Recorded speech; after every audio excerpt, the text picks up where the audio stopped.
తమ్ముళ్ళు తమ్ముళ్ళు కార్మిక సంఘం పాప కర్షక సంఘం ఆర్టిస్టుల సంఘం మరో సంఘం జర్నలిస్ట్ సంఘం.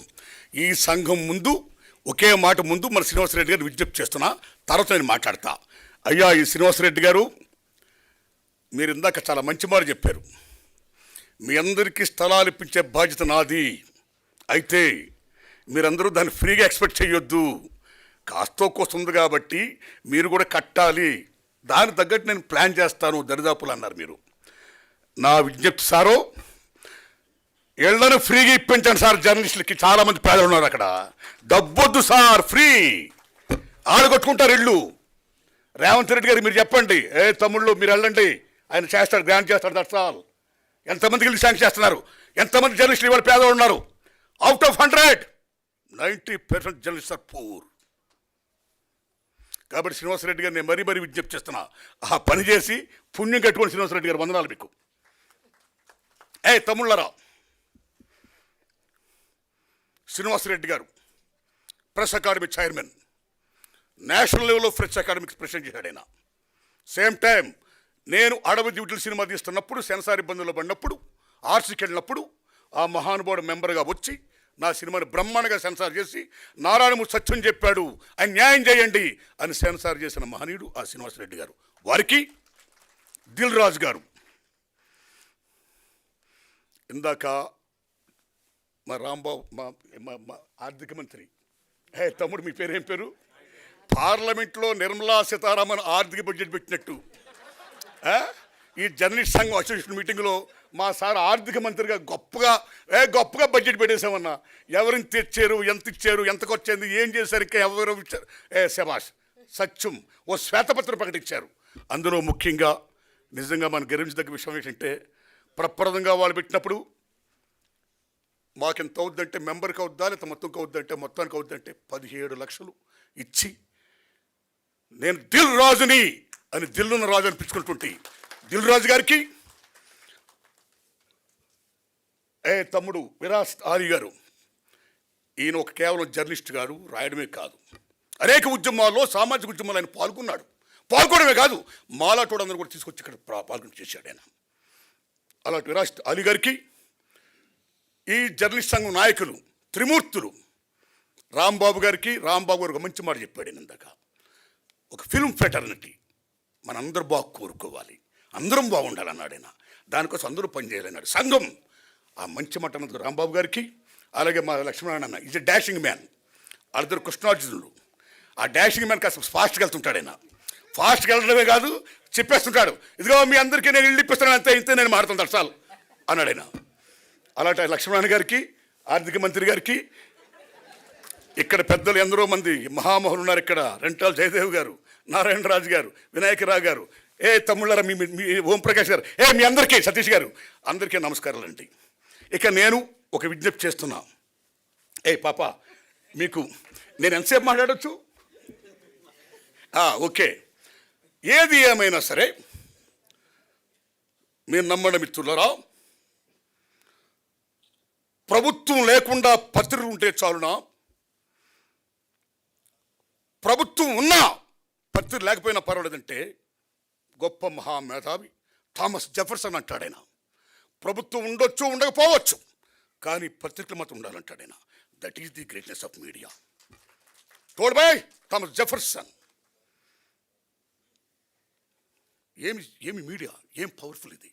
అలాంటి మీడియా నెపోలియన్ బోనాపార్టే 1000 తుపాకుల కన్నా మా రాజ్యాన్ని ఒక 4 ప్రశ్నలు సంధిస్తే మేము ఓడిపోయే భయం ఉంది. కాబట్టి నేను తుపాకీ అంటే కూడా ప్రెస్కి భయపడతాను, కళానికి భయపడతాను, కాగితానికి భయపడతాను, రచిత మెదస్కు భయపడుతున్నాడు Napoleon బోనాపార్టే. That is the greatness of press, that is the greatness of media, right? ఇలాంటి మీడియాలో ప్రప్రదంగా భారతదేశంలో 1924లో గుజరాత్లో మౌజ్ మజా అనే గుజరాత్లో ప్రప్రదంగా సినిమా జర్నలిస్ట్ పేపర్ వచ్చింది, మౌజ్ మజా. బెంగాల్లో బైస్కోప్ అనే మ్యాగజైన్ వచ్చింది. ఢిల్లీలో చిత్రపాత్ అనే మ్యాగజైన్ వచ్చింది. బొంబాయిలో ఫిల్మ్ ఇండియా అనే మ్యాగజైన్ వచ్చింది, బాబురావు పటేల్. ఇలాగెందరో మహానుభావులు భారతదేశంలో సినిమా మ్యాగజైన్ అలాగ మొత్తం చేస్తూ ఉన్న దశలో ముఖ్యంగా మన తెలుగు రాష్ట్రంలో కాశీనాథు నాగేశ్వర పంతులు గారు ఆంధ్రపత్రిక వ్యవస్థాపకులైన ఆయన స్వతహాగా నటుడు కళాకారుడు కాబట్టి ఆ రోజున ఆంధ్రపత్రిక పెద్ద ఫేమస్ కాబట్టి ముళ్ళపూడి వెంకటరమణ గారు అందులో రచయిత కాబట్టి జర్నలిస్ట్ కాబట్టి మీరు నమ్మండి మిత్రులారా, ప్రప్రథంగా సినిమాల గురించి నాటకాల గురించి ప్రప్రథంగా కాశీనాథ్ నాగేశ్వర పంతులు గారి ఆంధ్రపత్రికలో వచ్చింది. ఆ తర్వాత రఘుపతి వెంకయ్యనాయుడు గారు 3 థియేటర్లు 18 నుంచి ఇంకో 2 థియేటర్లు కట్టడం వల్ల స్టూడియో కట్టడం వల్ల then cinema journalism started in South India, ముఖ్యంగా మద్రాసు కేంద్రంగా. అలాంటి సినిమా జర్నలిజంలో ఎటువంటి మహామహులు ఓ కొడవగంటి కుటుంబరావు గారు, ఓ కొల్ల బ్రహ్మానందరావు గారు, ఓ రెంటాల గోపాలకృష్ణ గారు, ఓ ముళ్ళపూడి వెంకటరమణ గారు, వాసిరాజు ప్రకాశం గారు, ఎటువంటి మహనీయులు మోహన్ కుమార్ గారు, శ్రీనివాస్ గారు, ఎలాంటి మహానుభావులు జర్నలిస్టులు ఈవేళ ఎంతోమంది, ఓ ప్రభు, ఓ వినాయక గారు, మీరు ఈ జయదేవ్ గారు, ఇలాంటి ఎంతమంది మహానుభావులు కన్న గడ్డ ఈ తల్లి ఈ అమ్మ. ఇలాంటి దశలో అదే సినిమా ఇండస్ట్రీలో అర్థాలు 3 ప్రశ్నలు చేయాలని కోరుకుంటూ ఆ 3 చెప్పేసి నేను విరమిస్తాను సార్. ఆ రోజుల్లో మీరు నమ్మండి, చాలా బ్రహ్మాండంగా రాస్తున్న సినిమాలు ఏమైతే ఉన్నాయో, ఆడుతున్న సినిమాలు ఏమైతే ఉన్నాయో, ఆఫ్టర్ 1 వీక్ తర్వాతే మీకు రివ్యూస్ రాసేవారండి. ఇంకో సినిమా ఇలా ఉంది, ఇది మంచి, ఇది చూడు. ఆఫ్టర్ 1 వీక్ దాన్ని బట్టి ప్రజలు వెళ్ళేవారు, నచ్చితే చూసేవారు, అతను మానేసేవారండి. కానీ ఈవేళ సినిమా రిలీజ్కి ముందే రివ్యూ, సినిమా రిలీజ్కి ముందే పాయింట్లు, మార్నింగ్ షోనే పాయింట్లు, రివ్యూ రాసారే బ్యాడ్గా ఉన్నాయి బాగుంటుంది. చాలామంది చోట్ల నిర్మాత ఎన్ని అప్పులు చేసి కష్టాలు పడి సినిమా రిలీజ్ చూసుకుంటే ఈవేళ 3 రోజులే, శుక్ర శని ఆదివారం రోజులు ఈవేళ కలెక్షన్స్ రోజులు. కాబట్టి మిత్రులారా, పాత్రికేయ మిత్రులారా, social media, print media, electronic any medias, దయించి సినిమా గురించి మీరు రాసేది ఏమవుతుందో ఇమ్మీడియట్గా దాని భవిష్యత్తు తేల్చేయకండి. చూసే జనాన్ని కనీసం 3 రోజులు చూడనివ్వండి, తర్వాత చెప్పండి. నా humble request, this my request, right. రెండోది క్యారెక్టర్ అసాసినేషన్. ఆ రోజుల్లో కూడా మీరు నమ్ముతారా? మాగాపు రామన్ పేరు విన్నారా మీరు? కాగడా శర్మ పేరు విన్నారా? ఆ రోజులు హిందూ నేషన్ కాగడా మధ్య పత్రికలు ఉండేవి. రూపవాణి ఒక మ్యాగజైన్ ఉండేది. ఆ రూపవాణిలో పరమేశ్వరుని సార్ ఉన్నాడు. ఆ సార్ గారికి సావిత్రి గారికి చిన్న క్లాష్ వచ్చింది. ఈగోయిజం. మహాభారతంలో వ్యాస మహానుభావుడు ఏం చెప్తాడు? యుద్ధానికి మూలం ఆడది, ఆస్తి, అహం, అధికారం అంటాడు ఆయన. ఆ అహం దగ్గర వచ్చింది ఆ పరమేశ్వర గారికి సావిత్రి గారికి. అక్కడి నుంచి కోర్టుకు వెళ్ళారు. సావిత్రి గారు కోర్టుకు వెళ్తే మహానటి, ఏం మహానటి, మహాతల్లి.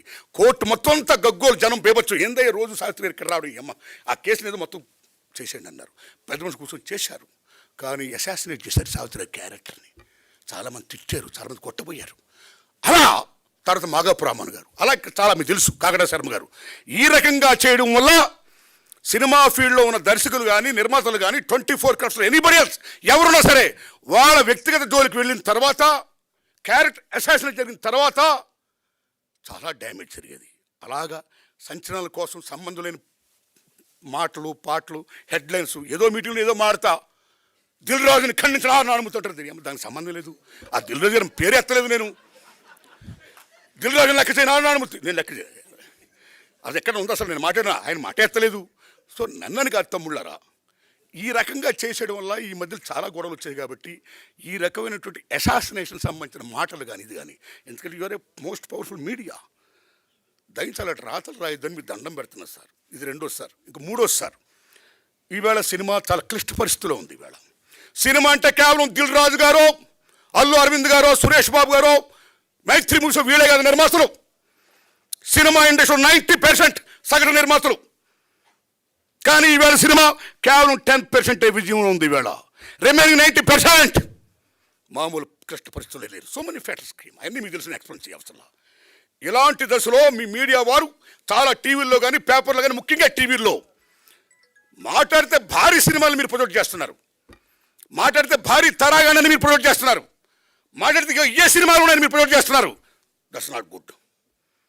దానివల్ల జనానికి ఈవేళ social media so many factors scheme, so many entertainment scheme. ఇలా ఐపీఎల్, మరి రేపు పొద్దున్న ఎలక్షన్స్, ఒక యూట్యూబ్ నొక్కితే ఇలా బీభత్సంగా ప్రపంచం 9 కనపడుతుంది.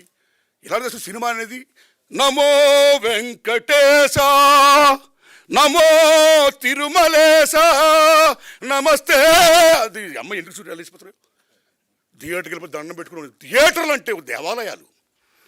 సినిమా తీసేవాడు చూసేవాడికి మధ్యన ఉన్నది ఏది? చూపించిన దేవాలయం సినిమా. అలాంటి సినిమా ఫీల్డ్లో ఈవేళ, అలాంటి స్వర్ణయుగ ఫీల్డ్లో, అలాంటి దేవాలయం ఈవేళ ఎన్ని మూతపడిపోతున్నాయి? బికాస్ ఆడియన్స్ లేకపోవడం వల్ల, పోటీ పెరిగిపోవడం వల్ల, సో మెనీ ఫెట్స్ రావడం వల్ల భారతదేశంలో వినోదం సగటు మనిషికి కేవలం సినిమా సినిమా సినిమా. కానీ వాడు కేవలం సినిమాగా చాలా ఉన్నాయి. అలాంటి సినిమాని కాపాడుకోవాలంటే కేవలం ఆ నలుగురు, ఆ ఐదుగురు వాళ్ళే కాదు సినిమాలో, వాళ్ళ గురించే కాదు మీడియాలో, వాళ్ళ గురించి చెప్పడమే కాదు మీడియాలో, సగటు సినిమా గురించి చెప్పండి. ఇదిగో ఈ సినిమా గురించి చెప్పండి జనానికి. వాళ్ళకు కూడా తెలియనివ్వండి మాకు ఈ సినిమా ఉంది చూడాలని. అని మిమ్మల్ని హంబుల్ రిక్వెస్ట్ చేస్తున్నాం. థ్యాంక్స్ ఎలా తమ్ముళ్ళారా. ఇక రాంబాబు గారు, లక్ష్మణ, తమ్ముడు ఆర్థిక మంత్రి, నేను మనస్ఫూర్తి చెప్తున్నా తమ్ముళ్ళరా, రేవంత్ చేస్తారు. శ్రీనివాసరెడ్డి గారు ఫ్రీగా మాత్రం ఇప్పించి పుణ్యం కట్టుకోండి. నమస్కారం.